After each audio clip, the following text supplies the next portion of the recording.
And I remember feeling so embarrassed because everyone's looking at me like, what is she doing? Like, and I'm where's like, her scriptures? Doing what I'm told. Do you want to share? Do I copy off your notes? How does this work? You know?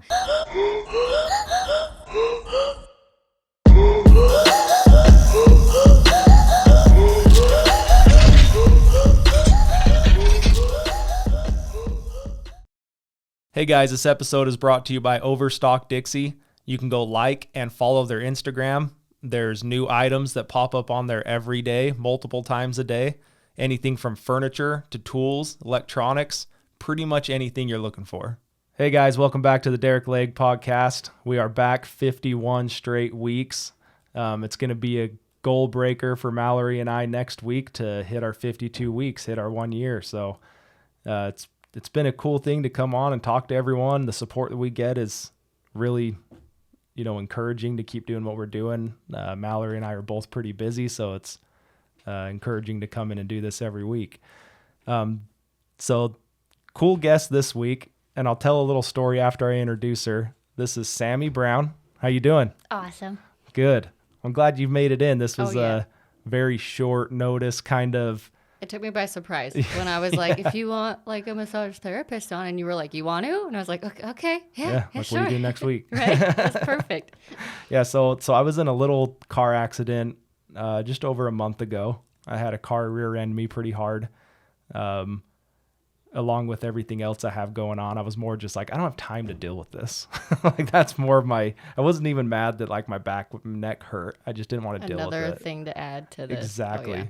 And you can talk to the receptionists. I don't know what you would call I call them the ladies. The ladies. You can go talk to them, and they're like, Derick's never on time. He always has an excuse. You might have been on time for That was the first time I was ever on time. That's why. I'm always calling them. Hey, I'm coming. I'm the same way. Yeah. So anyway, I've been seeing a chiropractor and massage therapist, and you guys are in the same office, which is really cool. And I just went in for a massage the other day. Sammie was the massage therapist. Okay. We try to steer from masseuse. I don't really care. I'm not going to bat an eye, but every Why is little that? bit. They try to steer from certain terms. So like massage parlor sounds a little naughty. Masseuse sounds a little naughty. So we try to just anything we can do to get taken more seriously somehow, because we're in the healing industry. We're trying to help people with certain pain management, you name it. And I guess whatever terms we can still latch onto that makes us sound important. There you go. That makes sense though. Like we were talking, and we'll kind of get into with boundaries. So it kind of sets that day one first thought that's not what we're about. But exactly. And with you guys, you definitely get a different feel because it's like a doctor's office. It's a chiropractic office. For sure. I'd be very surprised if anyone came into our office and was like trying to get any idea that was going to happen, any kind of happy ending, I suppose, or something, inappropriate. I highly doubt it would happen in that kind of setting, because they're there for a specific reason. And if they have a pain, if they have injuries, that's the last thing on their mind. They're in there because they're like, this hurts, fix it. And so if you go to certain spas, or for example, the ones that not too long ago in town in St. George that got busted for their shenanigans. But I mean, I'm ranting now, but no, you guys are. I'm just the point. You guys are very, very professional we're very with what you do. Yeah, it's not going to get. Yeah, so you guys have 3 different massage therapists there, right? Mm-hmm. And so I've seen all 3 of you. Great. And I talk too much, and so you don't have to talk. There's no talking too much. If anything, even with me, I'm like, when I first lay down, I'm like, okay, like I'm just gonna try not to fall asleep, and I'm just gonna chill for a second. And then the massage therapist comes in, and I'm like, so what's your name? What are you about? What's your story? I love that. We love that personally. Like they train us to actually not talk too much. They're like, just from day one in school, it's all about the client, to relax, to tune out however they need to. And if we're sitting there like, so where are you from? Blah, blah, blah. It's harder for the client to actually get in, because it takes like roughly 20, 30 minutes for the body just to relax, for me to get in, do what I need to do. Because if everything's just tense, your whole day is running through your head. We try to give you as much like peace as you can. But personally, if they want to talk, I'm all about it. It makes the time go by faster. I can still do my job. I can still work on you. If you're willing to chat, there's another person to have a great conversation with. So we're always open to it. I think you don't have to worry about talking too much. Well, and I think my wife would like rather not talk. Sure. Like, when I receive massages, I don't want to talk. I want to lay there. Don't talk to me. I would think I'm more comfortable talking. Sure. And so like you were saying, like it kind of relaxes you and stuff. I'm probably more relaxed That because makes I'm more in sense. my comfort zone. Mm-hmm. I have people that lay there and when their eyes are wide open and they're staring at the ceiling and they're obviously not relaxed, I'll kind of be like, so where are you from? Just to kind of ease the tension, I suppose, like if Sure. they're not used to it. But usually I think people are trying to do their best to just shut everything down. Yeah. You know? And yeah, body wise, it's probably better. I guess that makes sense. I've never thought about it like that. But Sure. yeah. So anyway, so we kind of got talking and I think you asked what I do for work and I kind of ran through it and somehow the podcast come up. And I was like, yeah, I do a weekly podcast. And you're like, really? If you ever need a massage therapist on, let me know. And I'm like, hey, we can get you on right now. Right? I was like, okay, yep. And you're like, what did I get Signed up. myself into? It's cool though. It's neat to like just chat about whatever. And Well, and I love Yeah. it because it is that instance that's like, it's just a spur of the moment. Hey, I'm down. And that was the point of the podcast was kind of, has that been most people that come on is just like yeah, it's probably last minute? 50-50. Yeah. Yeah. Like we schedule guests out as well.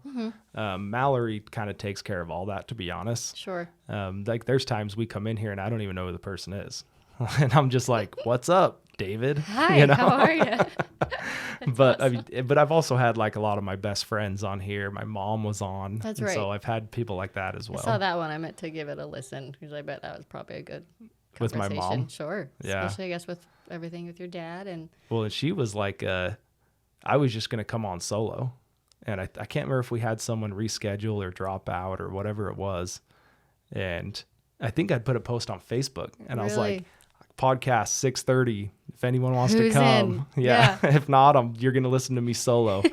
And then my mom works kind of with me at the store. okay. And so I was That's like, right. what are you doing at 6? And she's like, oh, I'm just here moving stuff. And I'm like, well, let me help you move stuff because I need you at the podcast. That's awesome. And but Good yeah, deal. but that's kind of the point of this whole thing was get everyday people, you know, and people that are really, I think most of us are just trying to get by and we're just taking day Yeah. at a time and trying to be positive. And that was kind of the point was to get people like that.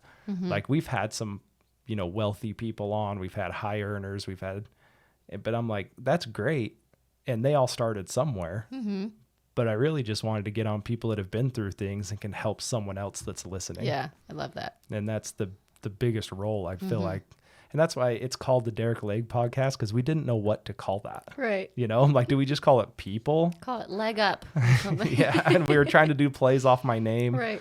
And my first name and last name are spelled weird. And so I didn't want to call it that because, Spell it wrong every time. yeah, I'm like, I don't want anyone to like not be able to find us because they don't know how to spell my name. But yeah, so far we've done really good with That's it. great. So yeah, anyway, now I'm talking too much. Let's go a little background on you, just kind of where you're from, siblings, family, if you want. And then I want to hear just like background of getting into massage therapy and then what you had to do to be certified, I guess Okay. is the way to put it. Licensed. Okay. Yeah. I like both those words. It's fine. Sure. Sound more professional. So I'm born and raised here in St. George, Utah. Bounced around a lot in town. My parents divorced when I was 2, so it was a lot of back and forth between their homes. And then my mom met my stepdad when I was 6, so then it was a lot of moving between their homes as well. I've got 3 siblings. Just stayed in St. George mainly the whole time until I was in my early 20s. Was going through a breakup, was trying to figure some things out, was like, I think I want to get out of my hometown, was getting that kind of angsty, need something else kind of feeling, you know? Sure. And so I went up north, which isn't far, but was like, I just need a change of scenery. So What's I up kind of north to you? up north is like Utah County and Okay. up, yeah. Or even, I mean, it's past Cedar. If I say up north, it's a ways away. So I said that to a guy the other day. I said, anything north, if I say I'm going up north, it's past Cedar City. Yes. Isn't that It's clear up there, yeah. I just had this conversation yesterday, so I was curious when you said that. Sorry, I didn't mean No, to it's cut fine. you off. It's Go fine. ahead. Yeah, I've had people say the opposite, like, we'll be down south. And you just Yeah. assume it's St. George or like Utah County. It's Yeah. how it works. But anyway, moved up there for a couple years. Decided I wanted to do massage school because I was in my 20s like existential crisis was like, what do I do? Who am I? What do I want to be? No career, no college background, nothing. Was like, I need to pick something. I was kind of starting to get nervous. And I looked into massage therapy one day. It came on like a Pandora commercial or something random. Really? And it was like, become a massage therapist in as little as 7.5 months. And I was like, I got 7.5 months. So I was like, why not? So I looked into it. It kind of came very natural. Like I went from not knowing what I was going to do to at least having an idea, at least a start to like pick something to start doing. And it was like the easiest thing without going to college, without needing a degree, without moving up in a career chain or something like that. None of that sounds appealing to me. So it was a quick trade school. I came back to St. George to do that. Seemed like a no-brainer to just work part-time, go to school part-time, live with the parents and save up. And then it all just came by really quickly. It was like one of the fastest years of my life. Like it was all just learning, crunching, practicals, clinicals, you name it. And it just came really easy and it was awesome. And I've just loved it ever since. And does that cover all the questions? That's the basis. Yeah. So how long you've been doing it then? How long you've been licensed? It'll be about 5 years this September. 5 years. That's awesome. Mm-hmm. So we talked about going through your 20s and kind of you're feeling like your 30s, you'll have things are going to start matching up. I mean, I hope so. Of course, you don't know that for sure, but I feel like my 20s were a weird time for me. You know, like you're out of high school, you're trying to figure out, okay, now what? And for whatever reason, I'm just excited to get older and to not care so much about what other people think, to just kind of figure my own shit out. Yeah. I'm not sure how else to explain it. So college was never a thing for you? It really wasn't. Like high school stressed me out so much. I barely graduated. Didn't like it. I love learning. Don't get me wrong. I love like education, learning new things, but like math was so hard. English, I tried it. Kind of like the right brain, left brain thing. English was a little easier, but science, I hated science. It was so hard. I would try, and I remember staring at the teachers saying, pay attention, like to myself, and it would make it even harder to like understand what they were saying. It'd go right over my head, and it was just stressful. And so I kind of scraped through high school, graduated, went, and then it was like a few weeks, my parents were kind of pushing, like, do you want to go to Dixie? Like, what's your plan? And I kind of was like, this inner panic was like, I'm just going to move. I'm just going to pack up. I'm going to go. Out of the situation. Because I just didn't want to waste my time doing something that just stressed me out and was going to cost money for something I didn't know what I wanted to go in on. And see, that's what's interesting to me, because they'll push you. And I had the same pressure, so I know exactly what you're talking about. Not from my mom. My mom was actually really good at like, okay, you're probably not going to go to college. You're probably going to do some entrepreneurship stuff. I was already doing that at the age. So, but still, like, there's always this pressure with college. Yeah. And it's funny because my wife and I will disagree on this, because she is educated and her family is very educated. And I think she's kind of being more open to it now. But I'm like, I don't even know if I want my kid to go to public school, period, and then go to college. And I just think the whole thing's geared. First, I think it's outdated. I think the idea of it is outdated. Now, if you're going to do something, I always have to caveat, right? Like if you're going to do something like my wife and be in the medical field, or you're going to be a lawyer, you're going to do these things that like you probably should be educated. I get it. Well, it's like you are educated. You're just not the traditional college route. No, right? I didn't have to do numbers. I get to work with my hands. Yeah. I get to, really hone in on something totally different with anatomy and kinesiology and how body works. And it's completely different than trying to sit in through a college lecture and be like, I don't get this. I'm wasting my money. I'm going to fail. And it's just the worst attitude. And I think college is so overrated. I agree. So I went to college for like 4 days. So when I was a senior in high school, and I had a college class, and it was something car one. So I thought I was always going to be a mechanic. That's what I always thought I was going to do. And I think it was auto body or whatever it was. Anyway, it's like irrelevant. So I went for the first day of college. I might be getting this backwards. I think high school starts before college, or vice versa. High school, then college. High school starts before college. Yes. Okay, so I went to the class the day college started. Okay. And they were like, dude, you're like 2 weeks late, or whatever it was. The hell? So like no one told me I was supposed to be going this whole time. Yeah. God. And so I roll in, and everyone's like, yeah, dude, you're like we already got like 2 weeks on you. Oh my gosh. And so they start showing stuff. Well, the teacher like started making like an example out of me for some reason. So he was like, Derick, go grab that. Derick, go get this, while everyone was just like sitting around. And I thought it was super weird. Mm-hmm. And I didn't know the guy. Like there was no reason. Was this at Dixie? Sorry. Dixie, yeah. Okay. And I remember this because he told me to go get like what I would call a crescent wrench. It's like an adjustable wrench. You spin the little wheel and the thing goes up and down, right? Okay. And so he had me go get that and open this valve on this tank, whatever it was. And I was pushing it like you normally would. And then I started pulling it the other way. And he like rips me in front of the class. He's like, see everyone, this is not how you, and he like just, oh my God. And I was like, what is your deal, guy? Like I'm Right? trying to fit in over here. And so I think I went like 2 more days. And then I told my mom and my counselor at school, I'm like, I'm done. I'm not doing this anymore. Good for you though. So that's that's my college, my 3 days of college. I had like an hour of college where I filled out the application, paid $35, had a moment where I was like, am I going to do this? And then it never happened. I was like, no, thank God. Okay. We're good.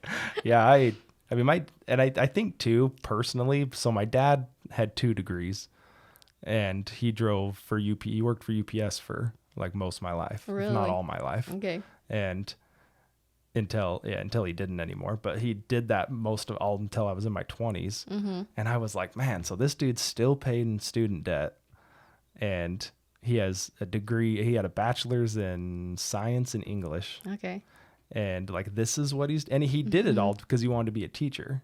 Really? And then he had 5 kids and I think he had a hard time supporting it, off of a teacher salary. Right. And so anyway, so then he was part-time UPS while and he taught for a little bit, and I was very young, so I could be wrong on that, but he taught for a little bit. UPS was just a better option financially and insurance wise and all that. So they went that route. But yeah, so I've always had that in my mind of like, it's not exactly a positive thing to go do unless you have that straight path of what you want to go do. I think it takes if you know you want to go to college and you know exactly what you want to do, you're not wasting a beat to like study what you want to study. I mean, more power to you. Yeah. I had no clue and I didn't want to stress anymore about it. Yeah.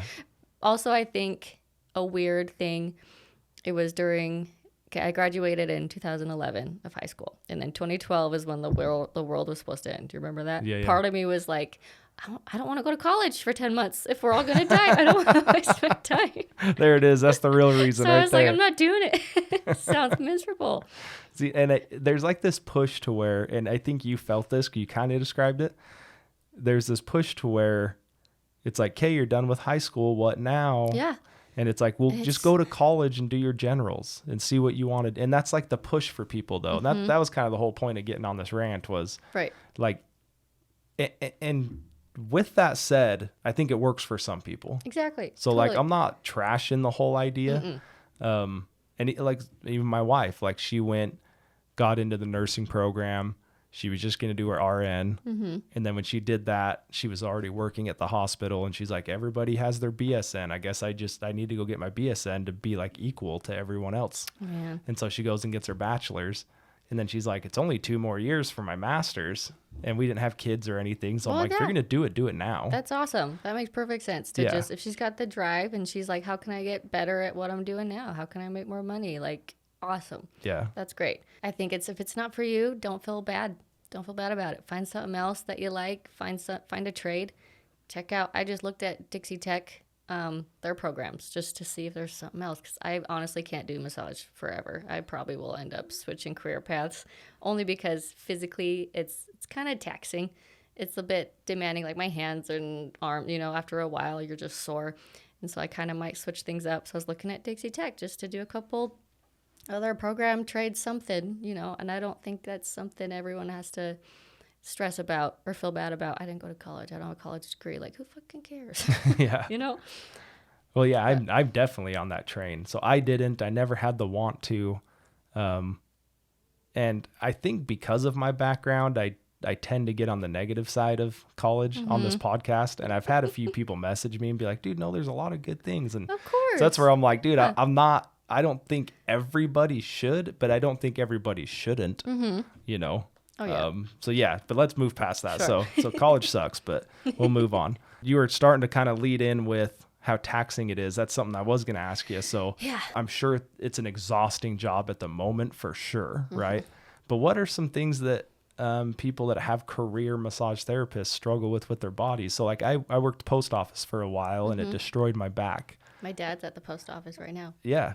Yeah. And so there's different things with different occupations. Yeah. Like we were talking with Mallory before we started that sitting is awful. Right. So kind of go through some of that. I'm curious of what the occupation. You'd be surprised with how bad sitting is. You know, as human beings, as a species, we're not supposed to sit for long periods of time. If you look back to the hunter-gatherer days, you're walking around, you're finding new shit to look at, you're picking berries, whatever, hunting, it's gathering water and then raising your family, you're constantly doing stuff. Yeah. But really, if you're just sitting at a desk, imagine the position you're in. You're going to have low back pain. You're going to get sciatic because the body's not meant to be in that like shape at the 90 degree of the whatever. And then with your lower back and with your sitting, with your posture, if your shoulders are curving in too much, that's going to create, you have like that. me. That's the first thing you said to me when I think we sat down. was your posture. I was like, we're going to work on this. Yeah. Yeah, just your posture alone. If you don't pay attention, you see those people with the Dowager's hump right in the back of the neck there, because slowly gravity is just like pushing them down, and they slowly get that curve in their neck and shoulders because they're either sitting at a desk for long periods of time, they're not watching their posture, or they're not kind of paying attention to those habits that we get into. Next thing you know, you're in all this pain. You don't know why. All I do is sit all day. All I do is look at my phone and I'm texting and I've got my head like this and I'm just, and it's that position that is really bad. Like the flexion position that we get into can be so detrimental in a way that is like crippling because you're slowly curving in that direction and gravity's already pushing on you. How many old people do you know that are just candy cane shaped and they can't get back up? It's just that constant push that we're getting from stress even, and then gravity, and you're just in that like locked position, and that's just really the most pain you can get sometimes is from sitting, and it's crazy how it works. But does that kind of answer the question? I guess so that's one of them. Do you see like let me jump in here real quick and then we'll get back on that. As you were talking about it, I started thinking, is that like a generational thing? Like, do you see younger people that have worse posture, or do you think just everyone's fairly bad? And the reason I asked, so I've heard stories about my mom and her family where my grandma, probably my grandma more than my grandpa, would be like, sit up straight, right? I tell people all day, only because of what I know. But yeah, I think maybe with that generation, I think that's more of a, like we're told to sit up straight for posture. I think for them, telling us back then was probably an old-fashioned way to like sit tall, sit proper. Back then, it was a way of showing your pride, I guess. Presenting yourself. Yeah. And so I think it's a little more old-fashioned when they say it. When I say it, I'm thinking of your shoulders. I'm thinking of the front of your neck, the anterior muscles that get closed off because we're doing this. And as far as like generations go, I think it's kind of with everybody. I think everybody collectively has a phone. Most people have desk jobs, and it's going to be something that you see in a lot of people because we're not thinking about our posture. And I think probably all those people are dead that are saying sit up straight because of those other reasons. I tell everybody almost everybody is tits out, chin up. And there just have that mentality. Don't tell me that. I'll get self-conscious about being chubby. I mean, tits in a good way. In a solid, confident, stick your tits out. Just, But, I guess to answer your question, really, I think everybody has a little bit of poor posture and poor body mechanics and injuries that, I think I can look at most people and be like, you're doing it, and you're doing it, and you're doing it.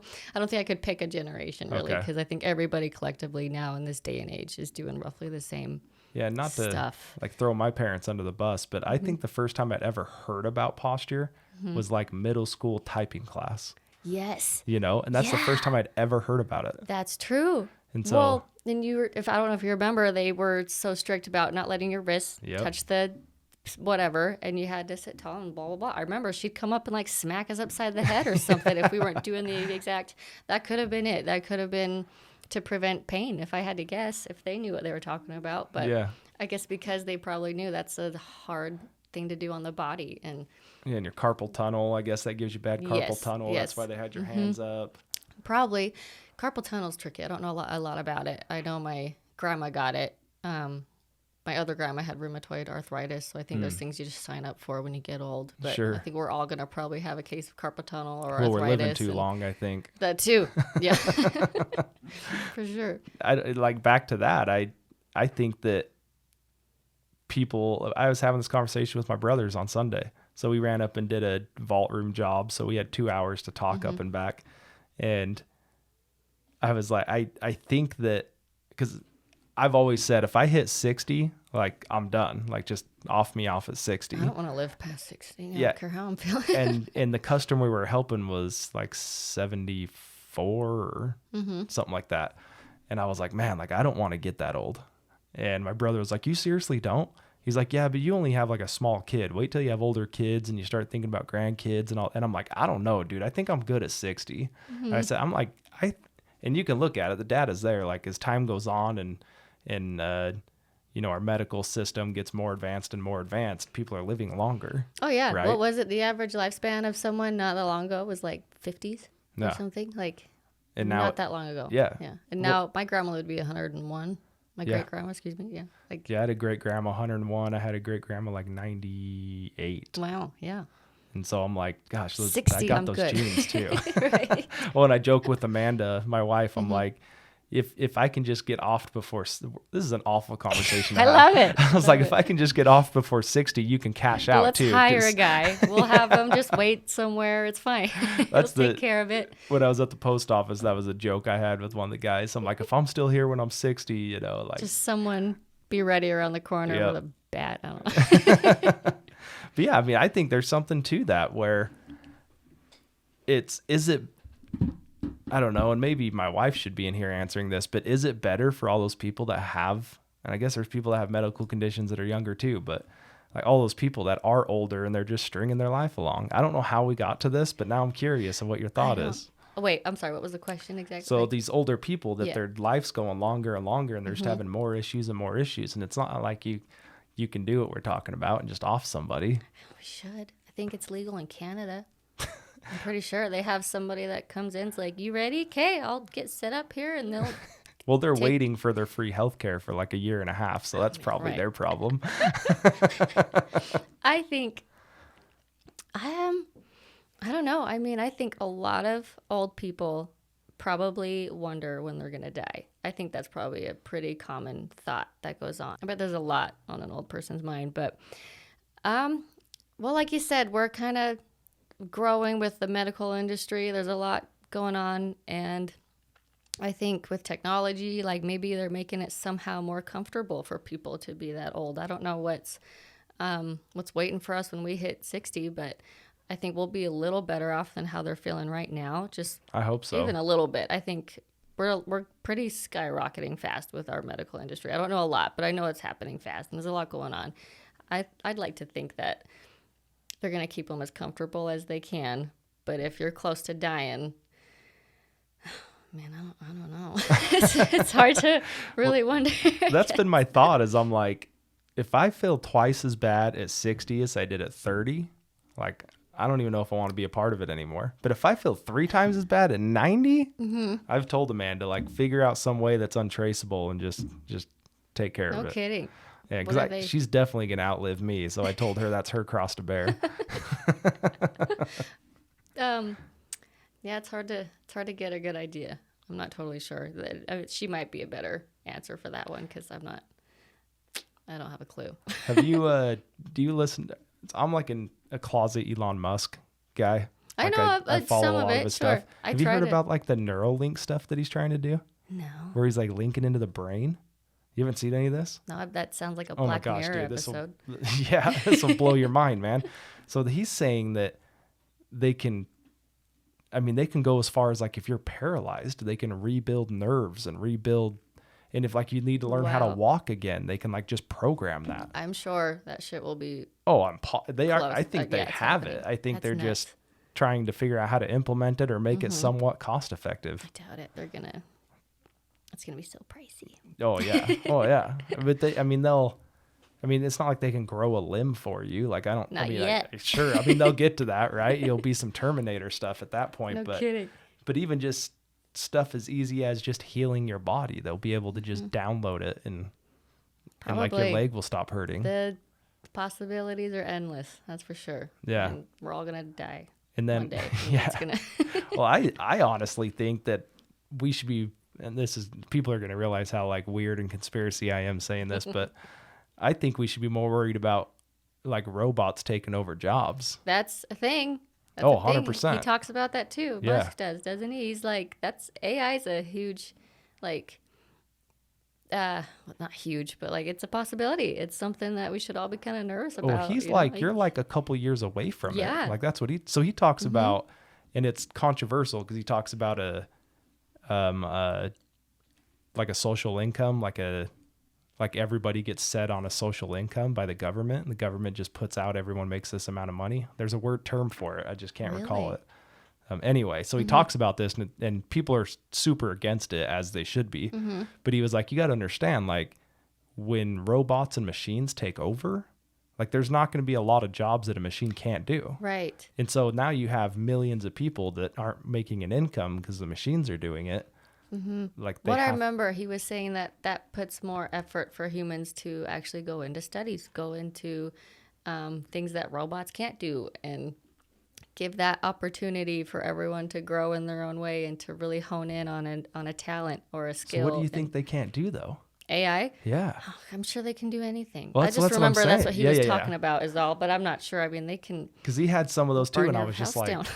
well, so they're saying right now that I'm awful at quoting things. Like I remembered like certain details, but not all of it. I think there's a college or there's a company that they're doing AI stuff, and they'll put an input into the computer, and then it will this is what it is. It can generate images. So they can say like a purple crocodile riding a bicycle. Okay. And this is not an image that's out there. Like it's not pulling it from Google or pulling it from a source, but it'll generate that image. And so, Really? but this is the crazy thing. So they figured out like how it codes the person inputting it from their voice and how it comes up with the image. And it's another language. What? Like it's making its own language. That's And freaking they weird. can't decipher it. Like there's no, Dude.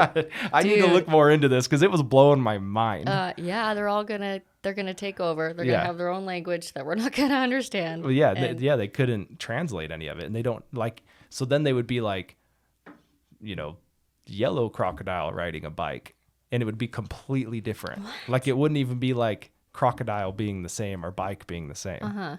And I was just like, dude, this is bananas. They should shut it down. And so I'm sitting there thinking, like, this shouldn't even be something we should be looking at. We should Sounds shut like this there's down. a lot of movies that make this a bad idea. Yeah. I'm like, have you seen Terminator? Really though, I've seen parts of it. I'm not. Yeah. Have you seen The Matrix? Like, have you seen all these things? Matrix, I actually watched for the first time not long ago. I didn't finish it. I need to, but starting it and watching it, it felt too familiar, man. Yeah. I was like, this is a trip. Yeah. And this is not far from where we are as a species. It's wild. I agree. It's terrifying. Yeah, if you can look back and look inside the box, it's like, what the freak? Right. Like this is life. Like, I don't know. Tangents, right? We're Tangents. gonna get down rabbit holes, Okay. I promise.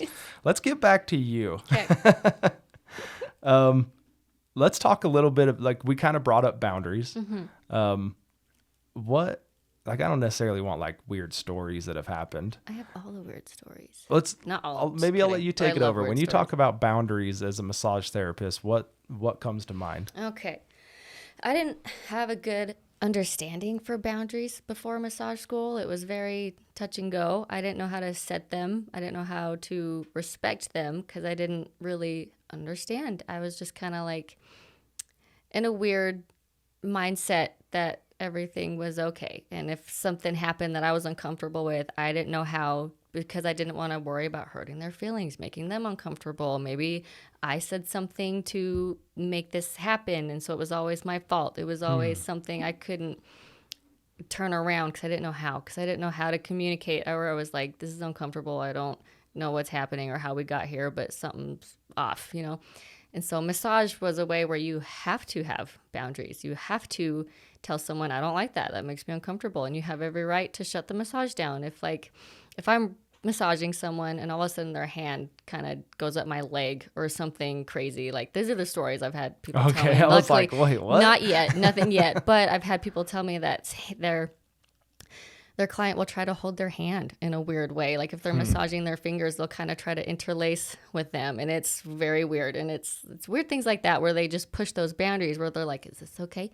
Is this okay? Because they're like, I just want to touch this person because they're touching me, because who knows where their mind is at. And if you're getting more intimate with massaging the inner thigh, massaging the glutes, whatever, people can just have that mind switch where they're like, this feels good, but I don't know the boundary of good pleasure and inappropriate pleasure. You know, it's someone that's trying to touch your leg. You either kind of move and maybe it was an accident, you brush it off. But if it keeps happening, you have every right to be like, look, you can stop now or I'll kick you in the face. Not really, or I'll end this massage. Essentially, it's just something you have to just nip it as soon as it starts, as soon as it happens. If someone, like, for example, my little moment that I had, this old gentleman, bless his heart, he's actually really great. So he's like 70 plus years old.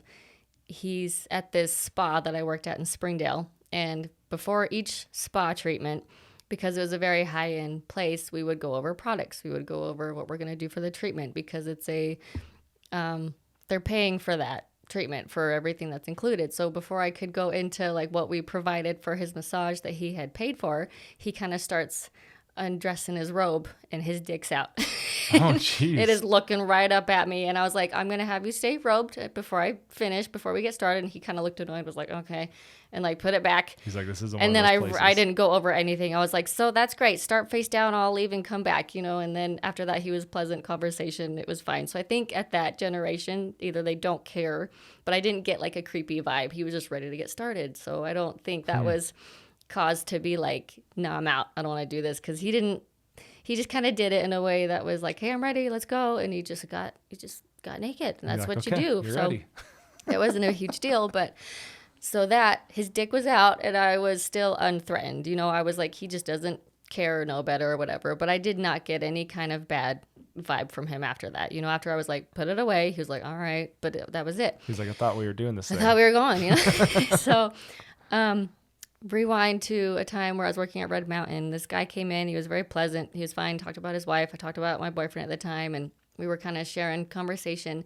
And as I was draping his leg, we call it the diaper drape, right? He's face down. I pick up his leg and I run the sheet through it. So he's still covered. So his butt crack's not hanging out, but it's still, I can expose that hip to work on it, if that makes sense. Sure. And I'm trying to do that.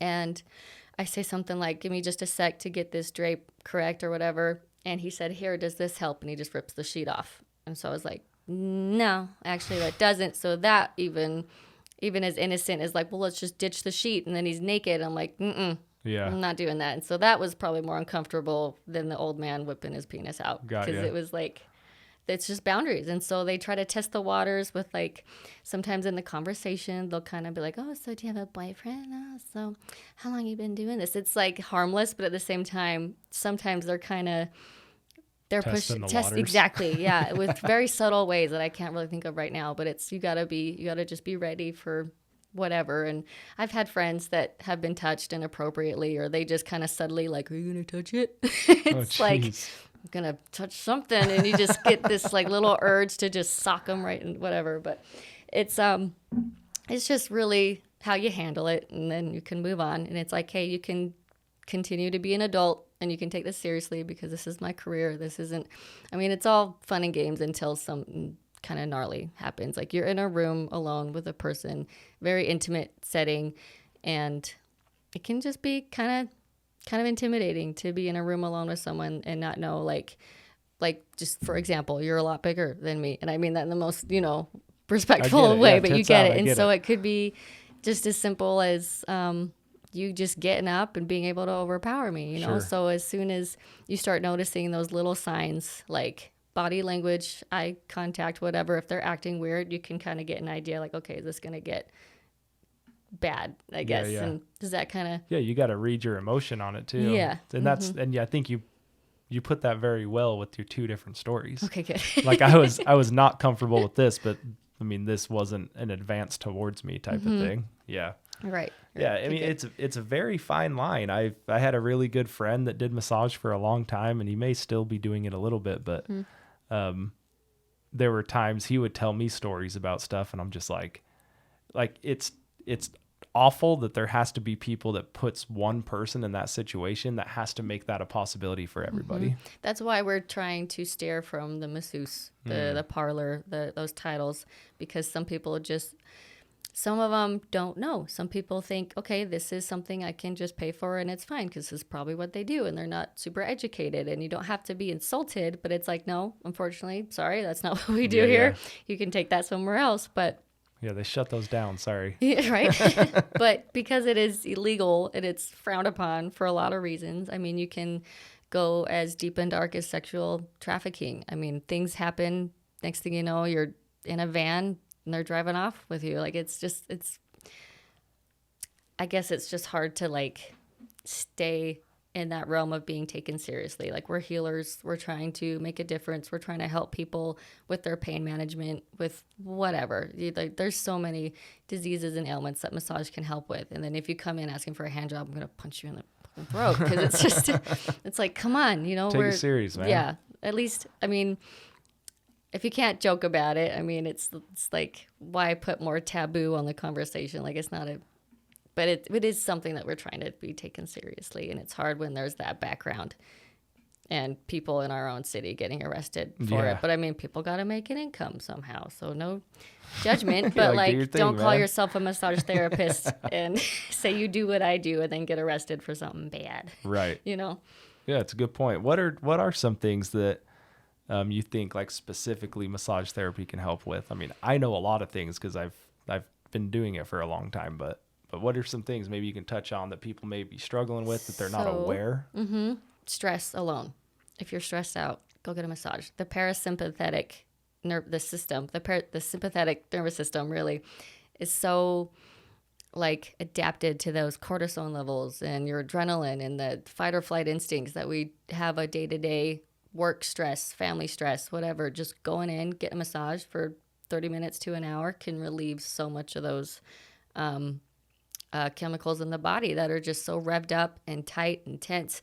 And people that just are only holding in on those bad habits, the bad posture, because stress and tension is just beating at them. And then they go in, they get a massage, and they're a little bit lighter, at least that much. You know, we're trying to help people with the pain that they have so they can live day-to-day lives without hurting and without that stress. And of course, we're always going to be stressed, you know, it's just the world we live in. It's what you signed up for. But yes, I think stress is a huge one. If you can get a massage in your routine, and if you just have a shitty home life, if your work sucks, if your boss sucks, go get a massage and you'll just at least feel a little bit better.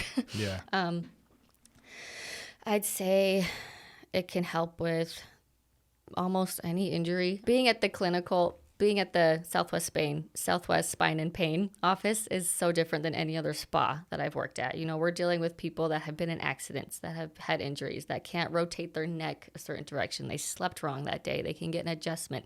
They have the physical therapist giving them exercise routines to help bring back a healthier lifestyle routine, whatever. But I guess, the biggest thing is we're trying to help pain management. It can be anything, any range of dis-ease in the body that's troubling someone. You can get a massage. I mean, obviously there's like lymphedema. You don't want to go get a massage for that. That's a bit contraindication, but blood clots are also something that you don't want to get a massage. And maybe bruises, sunburn, wounds, things like that. You don't want to get a massage. But there's a way more broader scope of things that we can help with than what we can't.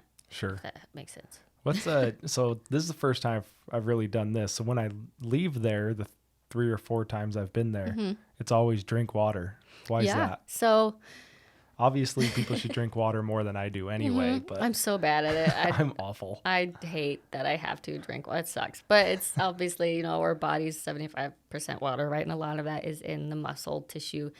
So when we massage, we are essentially squeezing that lactic acid out of the muscles. And this is just what I learned in school. It could be something totally different now because things are always changing with our medical advancement and everything. So there's always someone might have a better reasoning for the water. Honestly, I didn't know until about halfway through massage school. I was like, why do we tell them to do that, really? It was a good thing you asked. So it's a lot of, because we are squeezing some water out of the body that gets into the bloodstream, and it can cause headaches if you don't drink a lot of water. You can just kind of feel a little more fatigued, a little more tired. It's essentially like a detox is really the thing. So we want to help you by drinking extra water, by flushing out everything that we just push through, like your liver, your filtration system, let all of that kind of process a lot easier if you just flush it with a bunch of water, and then it's just not this like icky floating stuff throughout the body, if that kind of helps get an idea. But again, that's just like a rough explanation, really. But It's just really the water that we squeeze out of the body that's been in there and stored. We want to help flush that out, and then you just kind of replace it with more water and let it do its thing through the body. Yeah. So I've seen a lot of different time, like 30 minutes, hour, 90 minutes. Like, what do you recommend, or is there a recommendation, or is it just person to person? I think it depends on the person. If you ask Mike, he'll tell you get a 90. I only get 90s because they just cover everything. And again, it takes like 20 to 30 minutes for the body to relax anyway. So sometimes a 90-minute is best because then you're just covering everything, and that you can get. And now you're getting like your solid hour. Mm-hmm. Yeah. An hour, I can do plenty of work for that person, especially if they have specific areas that I can really work on, like in the neck and shoulders. Like 90% of people have that tension in the neck and shoulders. Give me 30 minutes to an hour. I can get those to drop a little more. I can get that to loosen up a little more, so you're not just crunched all the time and tensed all the time. I can get some work in within the 30 to 60 minutes, but a 90 is if you need just to completely check out. If you want every inch of you to just relax a little bit more, then a 90 is probably the best route. Yeah. Mm-hmm. Do you get massages like regularly? Not as much as I should. Yeah. I know the whole practice what you preach thing. I don't drink enough water. I don't get my massages. So when you tell me to drink water next time, I'm gonna be like, shove it. No kidding. Like, it's just, we're the worst at taking care of ourselves, right? I try to get one a month or so if I can. I should get them more often because I know the importance of them, and I do so many that it's in my favor to get more massages. So I can do this for a long time. I'm bad at scheduling that for myself. I try to stay on top of my own self-care, though. It is important to like take care of yourself. If you want to do this for a while, if you want to do anything for a while, you want to take care of yourself. So I do a little yoga, do a little meditation, not a lot, just a little every day. Everything kind of helps. That consistency is huge. So if you just do a light workout, a light meditation, just something to kind of, I used to take baths, but I live in a trailer, so we don't have a tub at the moment. But when I have a house, and I will have a tub, and I will have my wine and candles, whatever, and just kind of take time to myself, is the most important thing, I think. If you don't get massages consistently, as long as you're taking care of yourself with working out, eating right, drinking water, you name it. I'll walk my dog to get outside, get some vitamin D. I think every little bit helps. So awesome. Yeah. Now, when I went in there, you guys did a CBD. Is it an oil? What do you guys call that? Yeah, we have a cream kind of. A cream? Yeah. Okay. I mean, it comes in all sorts. I have a CBD balm at home that I like a lot.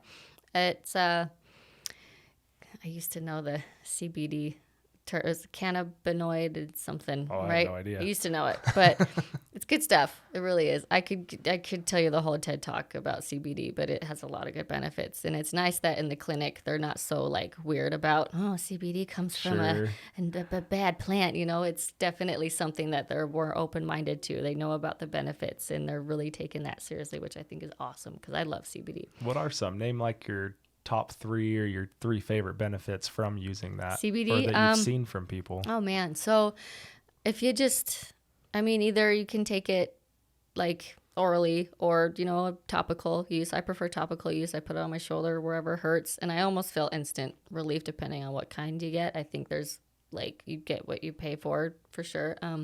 So as a topical use, I like it for pain management. CBD, if you have drops or something, it can help with nausea. It can help with anxiety. It can help with sleep disorders. Or I give it to my dog. I assume she's a little more mellow. I've seen her nodding off from it, so it must be something. She's over there eating a bag of Cheetos, right? And you're like, it must be working. Yeah, no kidding. But no, it's got really good benefits. I think for anxiety, depression, sleep disorders, pain management, CBD is great stuff. Do you know if people build a tolerance to that or not? They might. You know? Maybe. Because I'm not, I heard that, but Maybe. I'm not totally sure. That's a good question, though, for sure. I think, that's a good question. Yeah. I've heard that some people, instead of building up a tolerance, the body will produce it naturally on its own after a while. Really? Or at least it will copy that chemical somehow, because it's like, oh, I like this. I like this a lot. Oh, this is really good. And then somehow, if you take it enough, this is total hearsay, but if they took it enough, their body was naturally producing something very similar because it was providing a great relief for them. And that could be something totally different to look up. But I haven't heard about a tolerance, but I've heard of that. And that was something that I thought was pretty neat about it. Yeah, because the tolerance thing I hadn't heard before, and I heard it and I was like, I don't know if that's true. But I mean, I have some drops I've taken before, and yeah, it knocks me out. Like, it's like NyQuil for me. And then when I've been in there with you and Mike, you guys used it. And it was funny with you. You were like, are you sure you want this? Because it's like icy hot. It's going to get really hot. And I'm like, come on, dude, I'm fine. How'd you feel about it? Dude, when I left there, I was like, this is so hot. Sorry. I got to the store. I got back to my store and told my mom, I was like, man, they put this stuff on me. And it's like, it's hot on my shoulders. Yeah, it's a trip. I'm sorry. I should have maybe done a little less, but I just kind of wanted to lather you up so you got a good idea. I wasn't like in pain or hurting, but it was just warmer than if I put thought on it too would have much, been. it'll like itch almost. And Yeah, so see, I I think didn't you get can't to do that too much. point. That's good. Okay, But it just made me laugh. I was just like, yeah, she even told me, like, you should be cautious of this. And I was like, come on, dude, throw it on. Let me have it. Yeah, it's hit or miss, I guess, with some people. Some people I've known have done CBD. I don't know where they got it, how long they've tried it, but they didn't feel any difference. And it's something that is a slow, or you just fall asleep, I guess. Either you feel it or you don't. Some people, if they don't feel it, I like to assume that it is benefiting them in some way that they just don't notice. But I think everybody's different. Well, because when I don't know if you and Mike are using the same thing. Yeah, we have the same for the because when Mike did it, I felt that. I was like I was like, dang, dude, this stuff's awesome. And then when you and I did it, I was hammering monsters that night because I had to drive to Salt Lake. Oh, man. so we did the massage. I went back to the store, tied up a couple things. I came here and did a podcast that night. Oh, wow. And then I drove. So I was like sunflower seeds and monsters all the way to Salt Lake. Those are so bad for you. I know. My boyfriend drinks them all the time, and every time I see it in his hand, I'm like, God damn it, shit. Well, it's bad for you as compared to what, though? That's my question. Well, there's Mountain Dew over there. Like it makes you nauseous looking at it? Kinda. It's a lot of sugar. And so I think, I was told, this probably isn't true, but I was told Mountain Dew would create sores in your stomach lining and things like that. I'm sure it does. Yeah, so just shit like that makes me nervous. See, but I have a Red Bull every now and then, but my theory on it is my body's more fortified because I drink it. Huh? Sure. Keep telling yourself that. I've had that conversation with my wife because she's very health conscious. Well, so sure, with her background. She's like right now she's on a plant-based diet. Oh, no, thank you. Was doing, she takes care of herself. Let's put it that way. Goes to the gym, goes running, does all that stuff.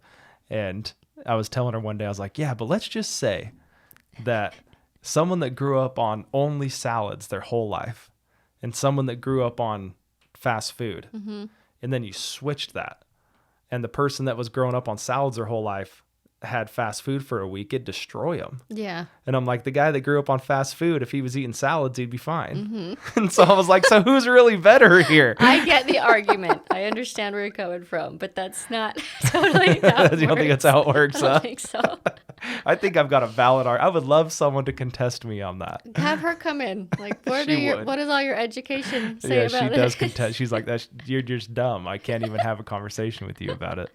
Oh, man. Yeah, I will try to advocate healthy eating when I can, at least just because of I know how it makes me feel if I do eat better. If I go a day, if I eat garbage, I'll crave a burger. Don't get me wrong. I crave those little burgers from Wendy's, the junior cheeseburgers. Yeah. I love those. I'll eat 2 at a time. But after I do, I feel so sick. Or probably because I don't do it all the time. I don't just eat salads all the time. But you're right. But that's why you just avoid it. Well, I will say this. So growing up, my mom was, she was, well, when I was young, she was a stay-at-home mom for the most part. Mm-hmm. She worked when I got a little older. She worked as a sales rep, but we were 3 meals at home. We never had soda. We never ate out. Like when we went out of town, at least I was, I guess I won't speak for my siblings, but when we went out of town, I was like jacked because I knew we were going to get some Wendy's because it was like we'd grab like fast food on the way out of town, and I was like, hey, I'm getting a soda. I'm getting fast food. Going all out. But like the last couple of years, like I go, like usually I'm just running late from one thing to another. So I'll go grab something on the way to something else. I get it. And so I'm like, I should probably eat something. But well, like today, like I haven't eaten today. And so I'm but I'm just saying it's like somewhat common. Yeah, and so I'm like, totally. Am I better off stopping at Wendy's and grabbing a couple junior you know what I mean? It's hard to tell. Sometimes from what I hear, it's better to eat something rather than nothing because your body will store more fat and it'll store whatever. And it's like harder to digest something later if you wait too long. I could be totally wrong. I'm not sure how it totally works, but I understand it probably is. I think it is easier to eat anything as long better as than like nothing. Yeah, because as long as you're doing some sort of exercise routine, you could probably burn. Well, I've been delivering safes all day, so does that count? You have a pretty good laboring job, I'd say, but and then the only thing I've had is like a can of Mountain Dew, so my body's just running off pure sugar. With insulin levels, all that kind of freaks me out. Those tend to spike, and then next thing you know, I don't want to prick myself with needles for the rest of my life. You're right. It's things like that I really worry about. I hate needles. Every tattoo I get, I throw up or pass out. I love them. They're addicting. It doesn't hurt that bad, but the adrenaline and anxiety that I get before each tattoo, I get this like cold and clammy feeling. I get anxious. I get nauseous. How many tattoos do you have? I have. So I saw your arm. My arm's pretty covered. I have a lizard to represent St. George in my own dumb way. It's my desert lizard lifestyle. So my siblings have.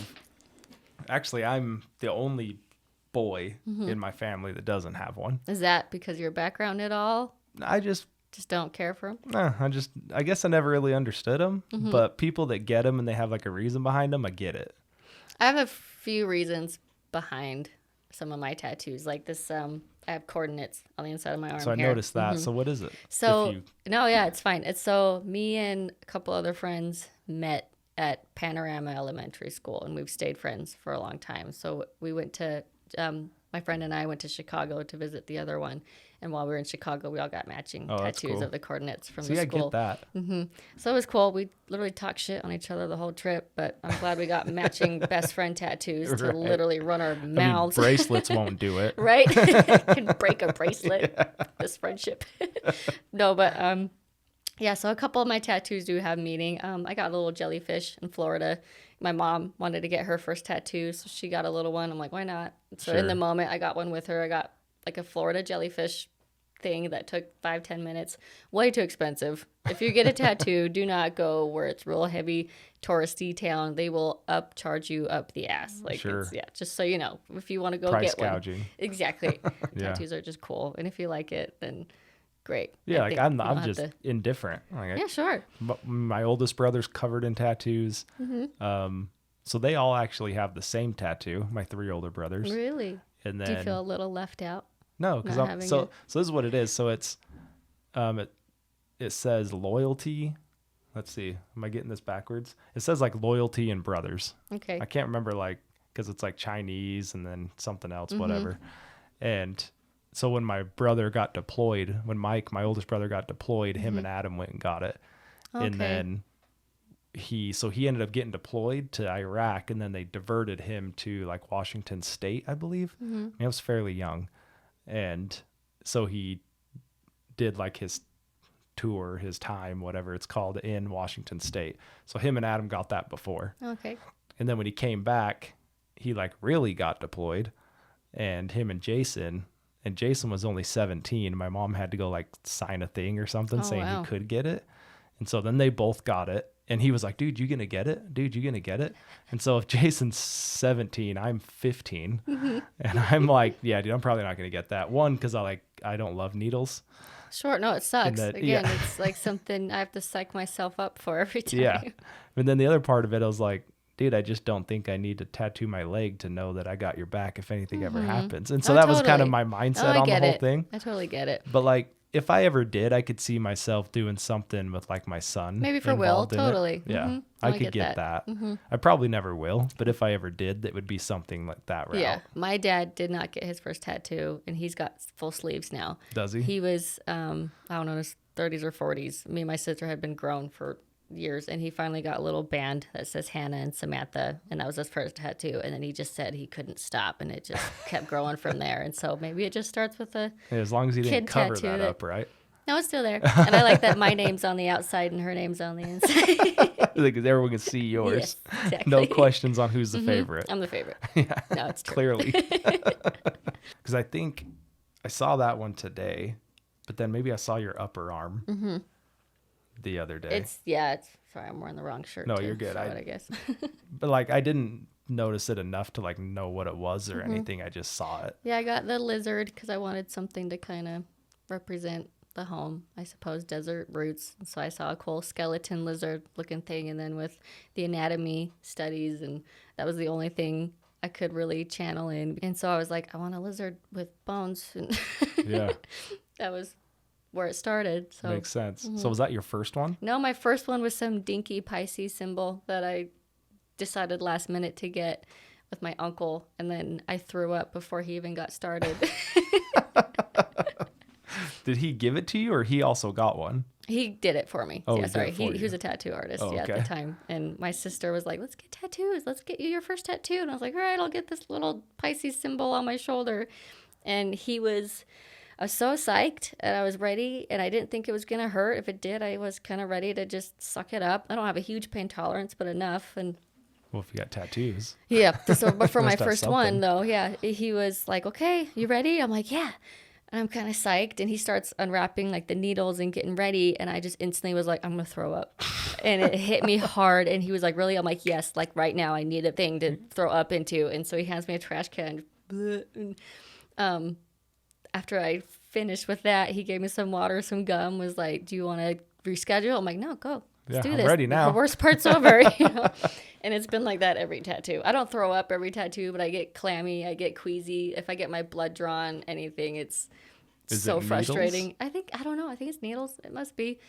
I'm not sure, because tattooing doesn't hurt. It's uncomfortable. I mean, it sucks. Don't get me wrong, but it's not like agonizing, at least not where I've gotten mine. And so I've sat through tattoos. This one, for whatever reason, I was fine before and after. This one with my jellyfish took 5-10 minutes, and I sat through the whole thing. It was totally cool. And I get up. It was just like, I'm going to pass out or something, because I got up. I'm walking around. I'm watching my brother get his. My mom got hers, and we're all doing great. We're in the Keys in Florida, and I step outside for a second, and it just hit me, and I was like, I'm going to pass out or something. And next thing you know, I throw up in some neighbor shop's trash can, and they're bringing me paper towels and ice and things, and trying to keep my cool. We see this all the time. Exactly, right? But no, I think tattoos are great. They're fun. Yeah. Yeah. I love looking at someone's tattoo and seeing the artwork behind it, and if they put a lot of time and effort into it, you can appreciate that they sat through that shit for that long, and someone put a lot of effort and talent into something. It's kind of cool in its own way. But if you don't know what you want, I get it. Well, and it's kind of like I grew up, like I said, wanting to be a mechanic, and it was all cars and like old restored cars. And you go to a car show, and I'd even be like, I would never buy or drive that car, but I can appreciate what it took to build that or restore that. So it's kind of the same thing. Exactly. Yeah, I get that. It totally makes sense. Cool. We were going to touch on just some struggles that you had been through.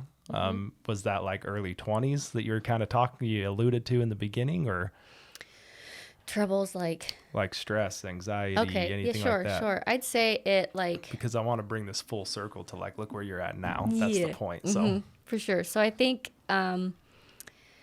like every teenager, I suppose it probably started there. For me, you're just going through life. High school is a drag. Your friends are there, but they're not. I like felt like I was just going through, I guess, all sorts of stuff at the time. My stepdad and I, we get along great. He's a great person. But at the time, I don't know why, but we had our ups and downs. And I think that created some stress in the household. You know, I was climbing out of my bedroom window to avoid him in the middle of the day because I didn't want to go through the front door. I didn't want to walk through the living room because we were in a fight or not talking to each other or whatever.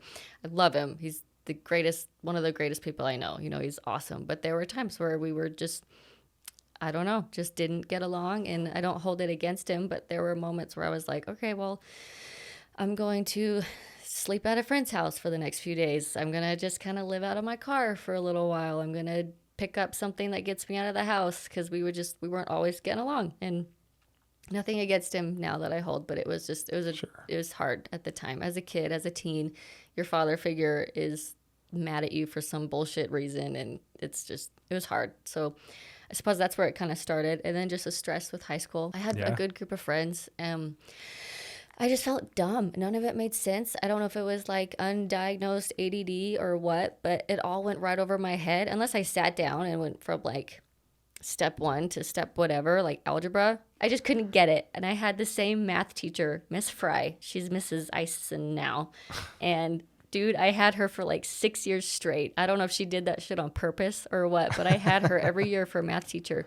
And I couldn't get it. I'd sit down with her. I did night school. I did packets. I did summer school. Like, it was really hard. And I struggle with it now. It's one of my biggest insecurities is just feeling unintelligent and not feeling like I can, how to explain it? I guess it was just my biggest insecurity about it was like, why can't I get this? Why doesn't it make sense? I'm trying so hard. I'm just checked out. And it was just because I think a lot of it was just household stress. Like, I was obviously in my head, and studying was the last shit that I wanted to try and take seriously because I was like, I don't want to go home after school. And I would have to, obviously. And so I think that's kind of where it tapered, I suppose.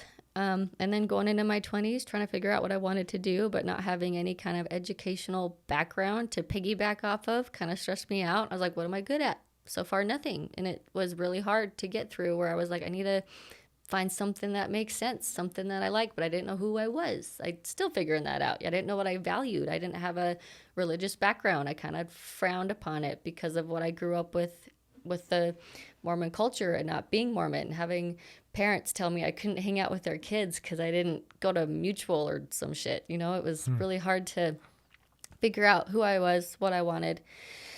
And that just created a lot of anxiety, some depression of not feeling good enough. I didn't really actually get a lot of depression until I moved up north and then had my first taste of like seasonal depression. I hadn't been in the snow for that many for that many days in a row, for that long, for that period of time where it was just cloudy and gloomy, and I was in a shitty relationship and things kind of were starting to pile in, and I just felt like, okay, what am I doing wrong? Like, why can't I figure out what I want to do? And then massage came in at the right time, and it was like, try this. And so it was something that I could hone in on. It was something I understood. It made me feel like I was making a difference. It made me feel like I could pick this up and understand it and thrive. And I kind of did. So it was good to know that I could find something that made sense.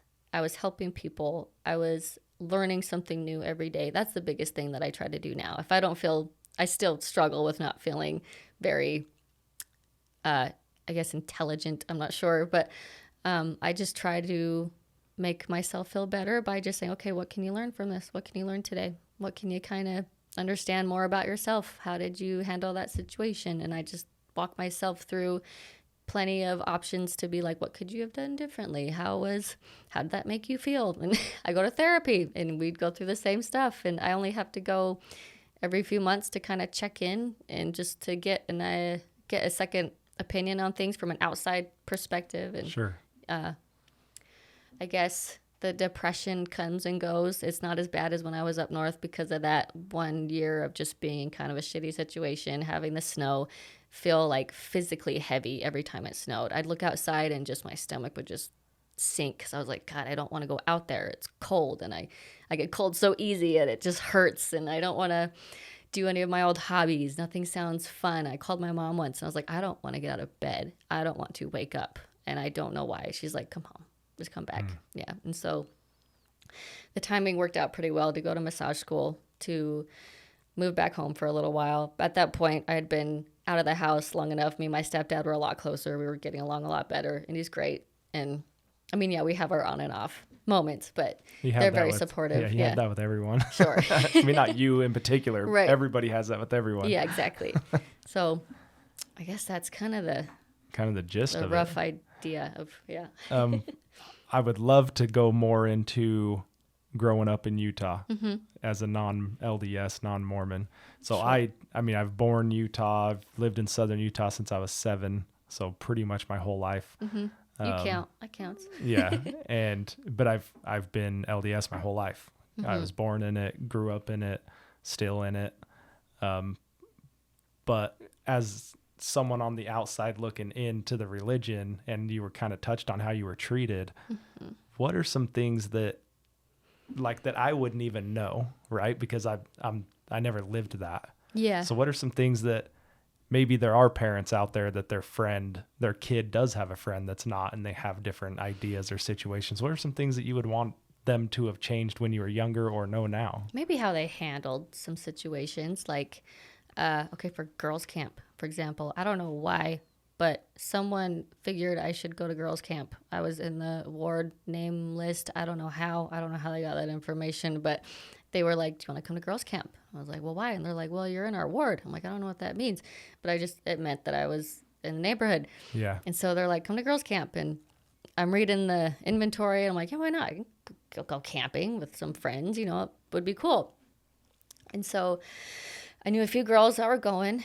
They were in the neighborhood, but it was a huge thing. Yeah. I had no clue. They take that shit so seriously. They're not messing around. So I get to girls' camp. I'm really excited. They were pretty strict about wearing only pants, which I thought was kind of weird, but probably to prevent cuts and injuries, maybe. I thought it was kind of interesting.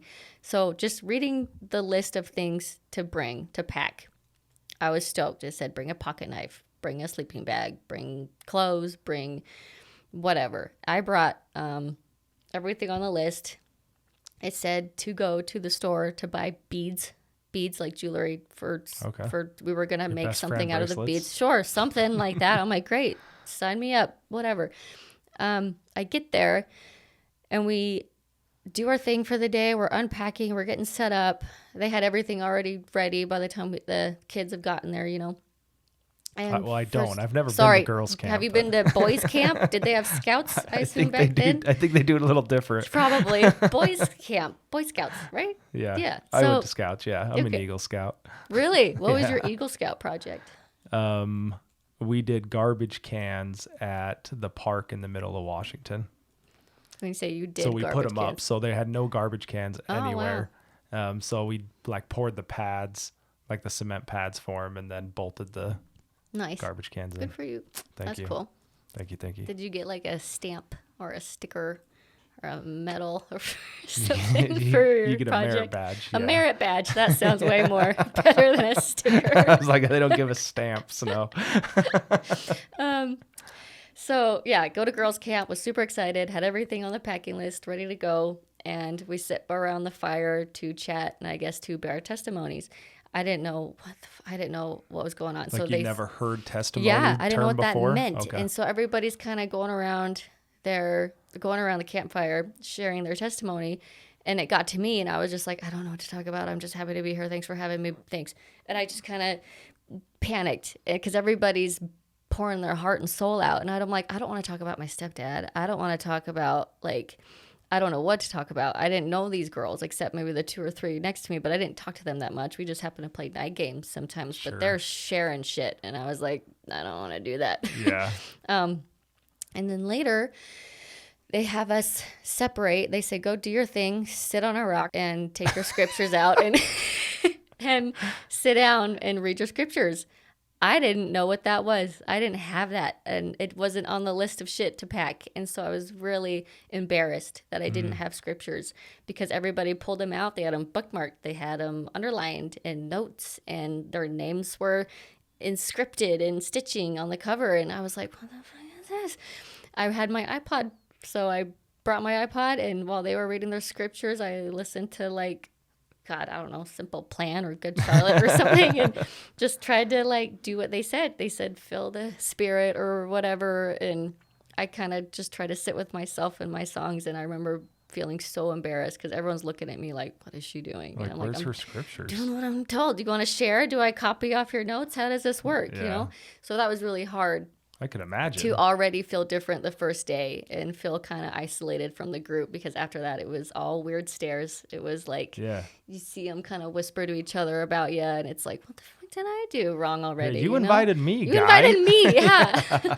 Like even the like the chauffeurs, the moms or whoever were kind of like, oh well, Sam's just doing her thing. And I'm like, what does that even mean? Like they're trying to be polite and whatever. They actually had these awards. Or I don't know if you want to call it awards. It was a piece of paper with a note that said what you were good at. And people were like writing down so-and-so gets this card for being very, I don't know, optimistic or something. And so did this to feel the spirit and preach about whatever. There's like, Sam's not afraid to be silly and have fun. And I felt like it was so, like, they tried real hard to come up with something. They're like, do you guys notice anything about her? Yeah. Well, she is fun.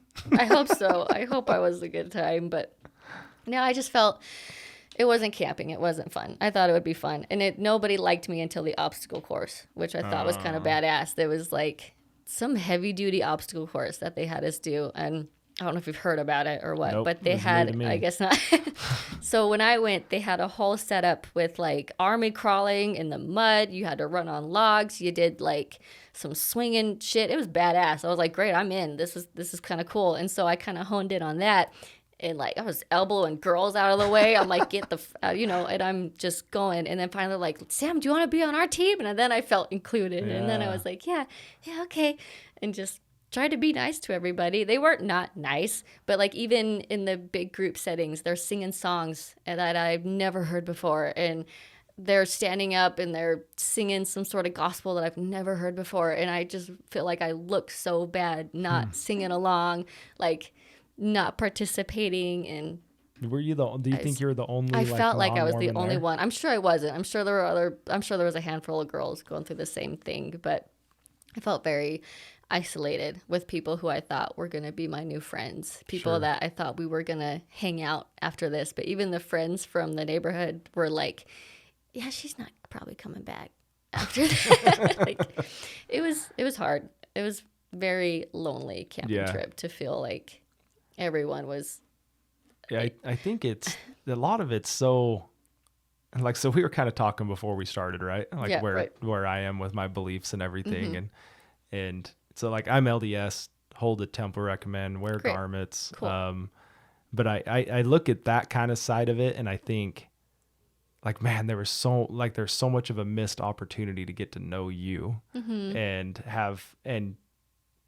those girls that did live around you would get to know you better because it's definitely that way where like I had friends when I was young, you know, in elementary school that weren't LDS and you would never know that until Sunday comes around, right? Or an activity comes around, or even leaders being like, you know, you have dads, you have the leaders even, hey, we need to go make sure this kid feels included because he's not this. And I'm like, oh, he's not, you know, like you would have no idea.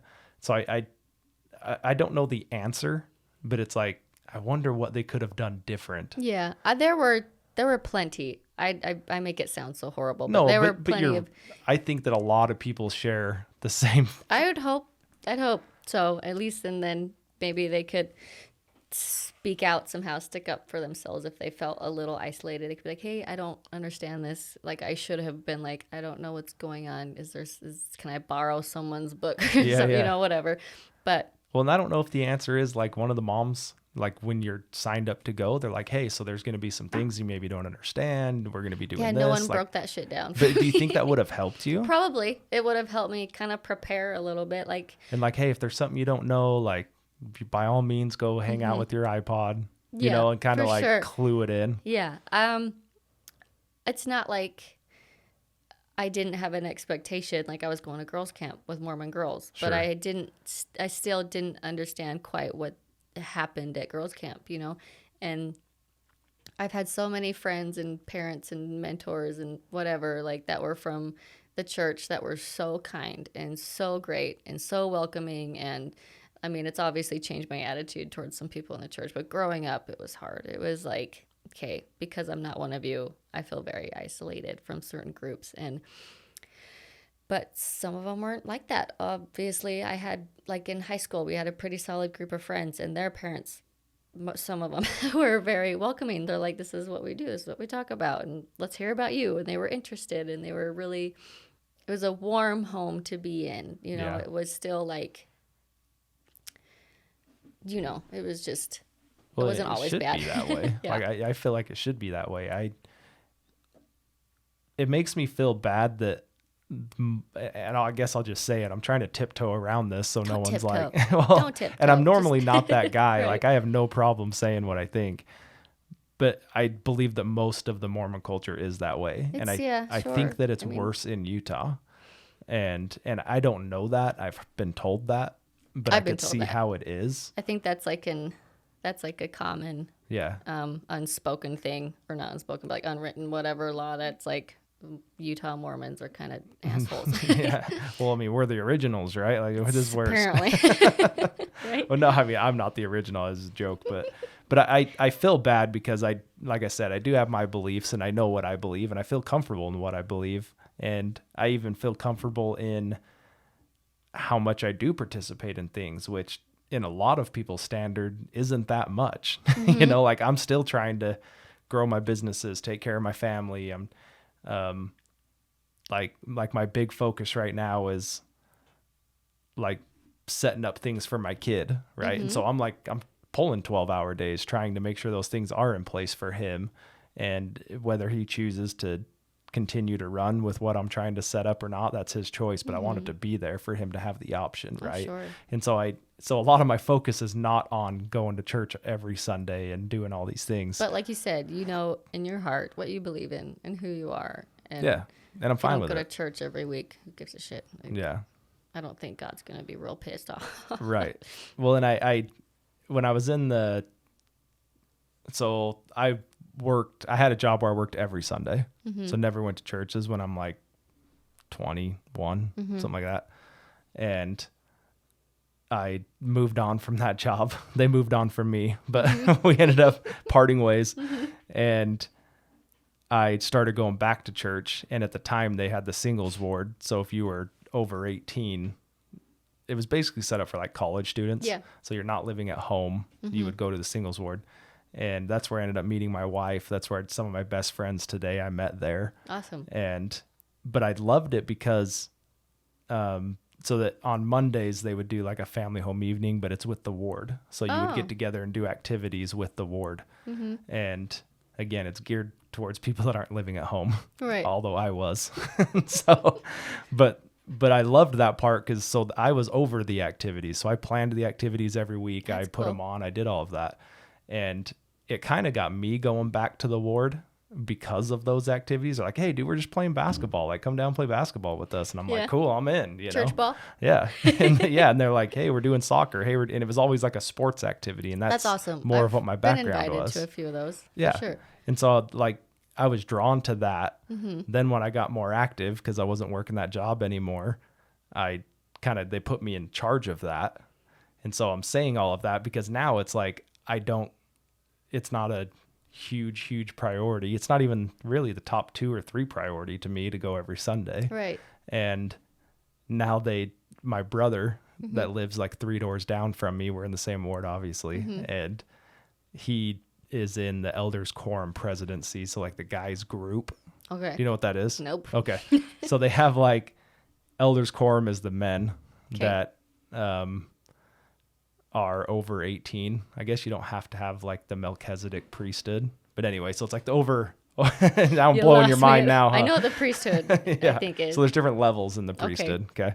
So this is the higher level. So typically before you go on a mission or you go do those things. What did you call it? It's a Melchizedek priesthood. Melchizedek. Is what it's called. Never heard that word. Yeah. I thought I knew a lot, but okay, continue. So anyway, so that's like the older men. Okay. And they used to divide it up even with the older guys, but now they're all together. Mm-hmm. And then they have a presidency in that quorum is what they call it. Right. And so there's elders quorum president, first counselor, second counselor, and then there's usually a secretary or whatever. So my brother's in that quorum. Okay. And so anyway, it's kind of funny that they've kind of been trying to get a calling for us, my wife and I. And I'm like, yeah, we're good. Like I'm living my life. We're good, Right. But my wife, she would like thrive in some kind of young women's thing like that. She would be she's extremely active. Mm-hmm. So is it like primary or something? Well, so they do young women's after they're 12. Okay. So when you're primary and then you go to young women's and then you go to young men's and young women's. That's your mutual and that stuff you referred to earlier, right? So because she's very active, so she's kayaking, running, rock climbing, rappelling, all of that stuff, mountain bikes.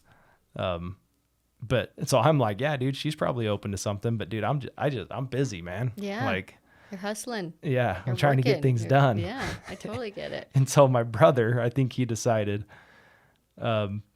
typically, so this is what they'll do typically. And if you disagree, that's fine. Message me and we'll talk about it. But I've been in these presidency meetings and these leadership meetings. There are times where if someone's active, like I would consider myself active, but maybe not at church every week, they'll give you a calling. So do you know what calling is? Yeah, a job. Yeah, so basically a volunteer job. Right. So they'll give you a calling on a Sunday, like a Sunday calling, because that gets you there on Sunday, right? And so it's kind of like a thing that they'll do, right? Yeah. And so anyway, I got this calling extended, would be their terminology. They extended a calling to me, but it's for elders quorum activities. So it's not even a Sunday thing.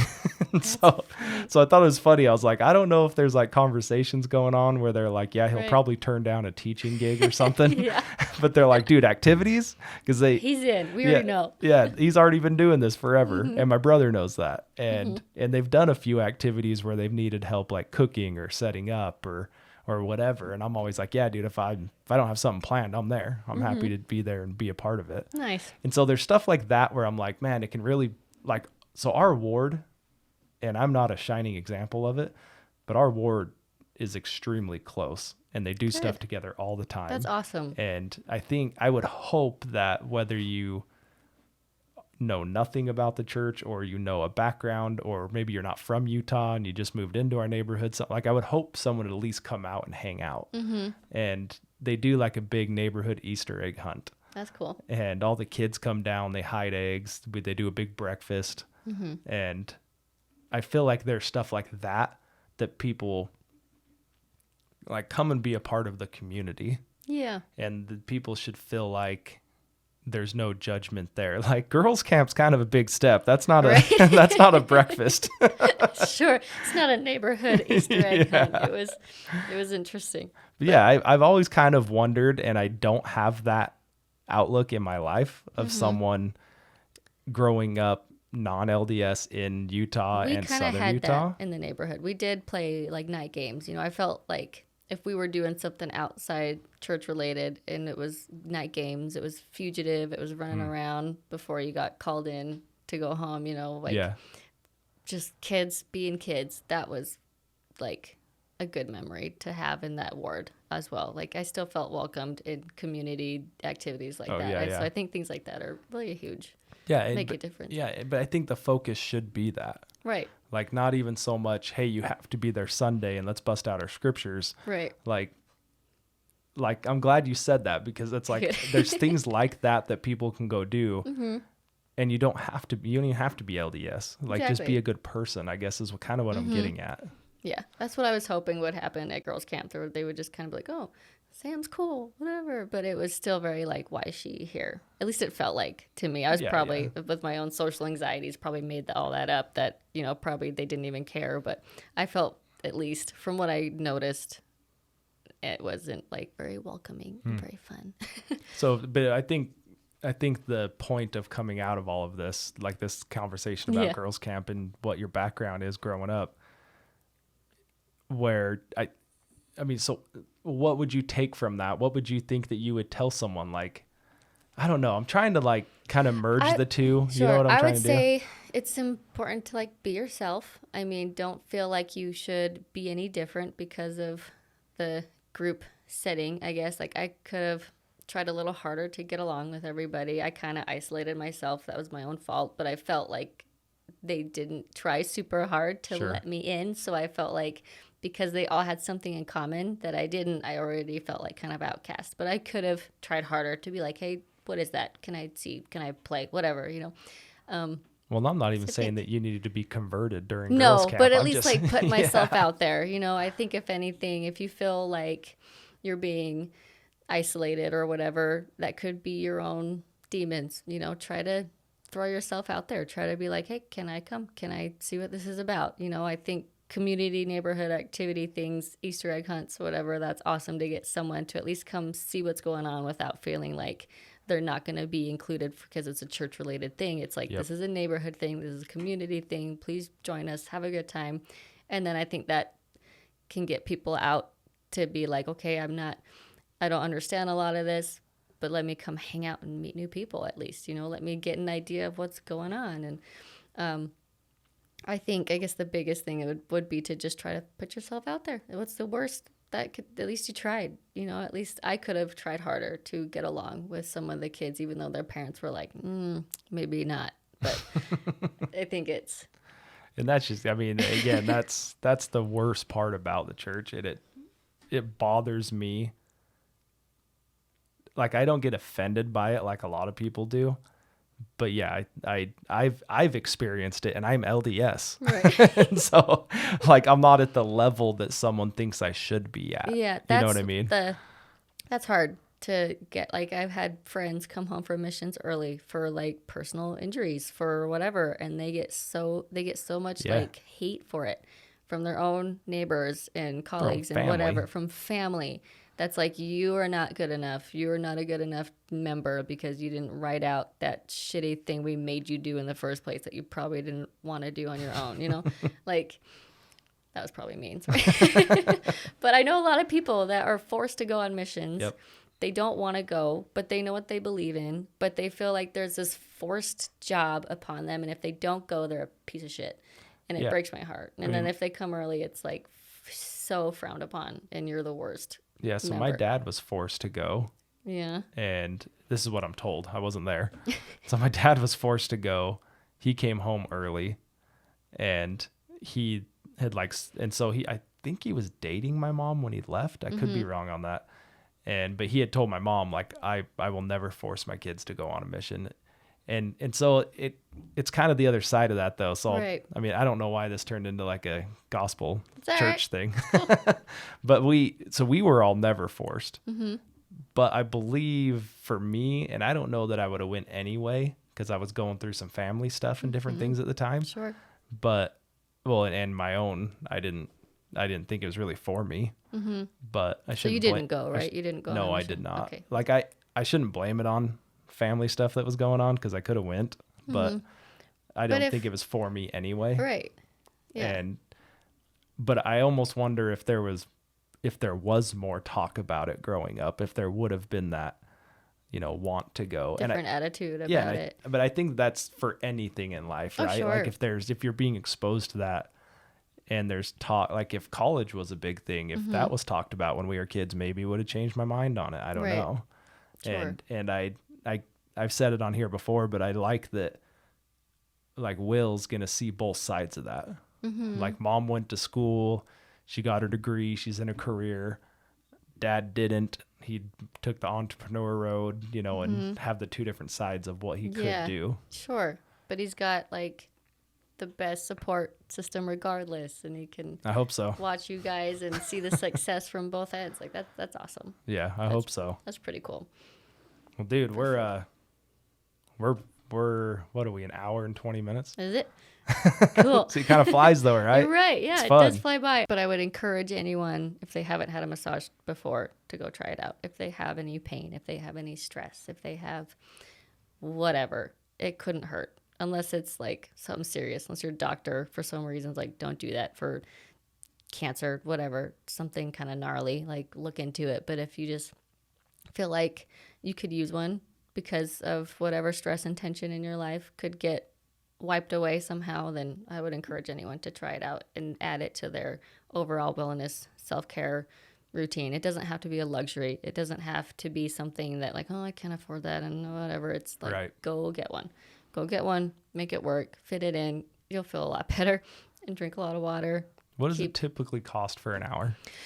It depends. I would avoid like real fancy spas. If you go to Springdale, it's going to be like $130 for an hour or something. Okay. If you go to somewhere like where I'm at, it's $80 for an hour. So Okay. typically they're trying to keep it fair in most places by doing that like $1 per minute kind of thing. Yeah, so because you that's kind of what I've seen is like $60 for an hour type yeah, of thing. it doesn't have to be super expensive. And plus, if you have something real specific that you want treated, go to somewhere like a chiropractic office. Go somewhere that they can kind of give you an overall wellness plan. Yeah. They give you workouts to do. They give you a diet plan, maybe something. See, that I'm steering kinda... away from the workout and diet plan.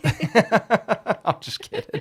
No, that's what I loved about what you guys can offer. Good, because I did like that. We have that whole approach of like, okay, we're going to come at it from all angles and see where we can tackle someone's issue, really. So if you have an issue, go get it. Go get it. You don't have to live in pain. It's not, you just, people think of self-care as something that's like, I'll put it off.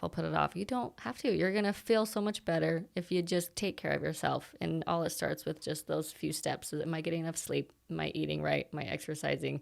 And I'll preach about all that all day, but it's like just taking a minute to be alone, taking a minute to get centered and grounded and calm, and because there's so much shit going on. If you don't take a minute to just step back and take a breath. I couldn't agree more. That's something I've noticed the last couple of years is, and I'm not good at it still, but when I do it, I'm like, man, like you just got to relax for a second. I get a little bit of a workaholic vibe just because I'm one. So I don't know if you have that tendency to just me? stay productive 100%. and go. But physically, you just can't. You need a minute to, if so much as like hanging out with Will for an extra few minutes, being outside, soaking up some vitamin D, sticking your hands and feet into the earth, take your shoes off, get centered, get like grounded somehow is really all I can describe it. Just taking that extra moment to be in the moment, to feel gratitude, feel safe, feel secure, feel relaxed. There's so much going on and every little bit can help. And consistency is huge. Yeah. So where's Sammie in 5 years?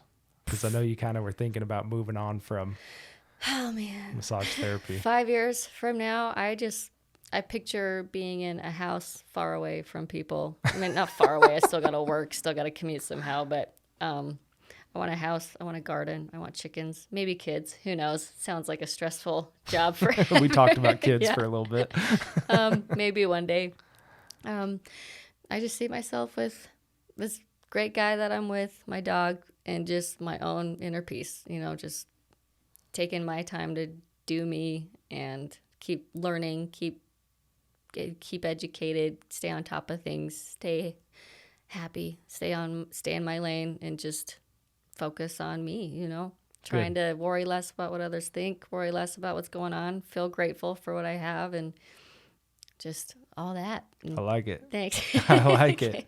Okay. Well, I think we'll wrap it up right there. So, like I said, we were trying to, I knew we were going over an hour, but I think we were flowing. So Good. So, and seriously, thanks for some of the insight on growing up in Utah, because it's something I've never known. I hope so. I don't want to paint a total bad picture that it was just awful growing up here. No, I had don't great opportunities. I don't think that's what you did. I think you did a Okay. good job of it. But there were moments that it was hard. Sure. I guess to just paint the picture that it wasn't. Not everybody is sunshine and roses to Sure. you. Sure. So Cool. Well, episode 51 in the books. Awesome. That's cool. Thanks for good. coming. Like I said, it was a cool thing just being like, yeah, I do one. You want to be on it? Yeah, And then here we are. That was cool. I'm ready for the second chance to come again and see where life has taken us. Yep. Yeah, I think that's what we're going to kind of start doing is kind of roll back through some of those guests where we were and just be like, hey, this is what they're into now. This is where we've grown. This is where we're at. I hope so. Yeah. So yeah, we'll That'd be definitely awesome. bring you on if you want to. Cool. Okay. Can't wait. All right, guys. If you enjoyed that podcast, this is Sammie Brown. We'll tag her in the stuff, so you'll see it on there. If you want to go follow her on Instagram, I assume that's fine. And yeah, like the episode, comment, give us a rating. Only 5 stars. That's the only thing we accept. And any comments, reach out anytime you want to message me. I'm pretty sure I'm just at Derick Legg.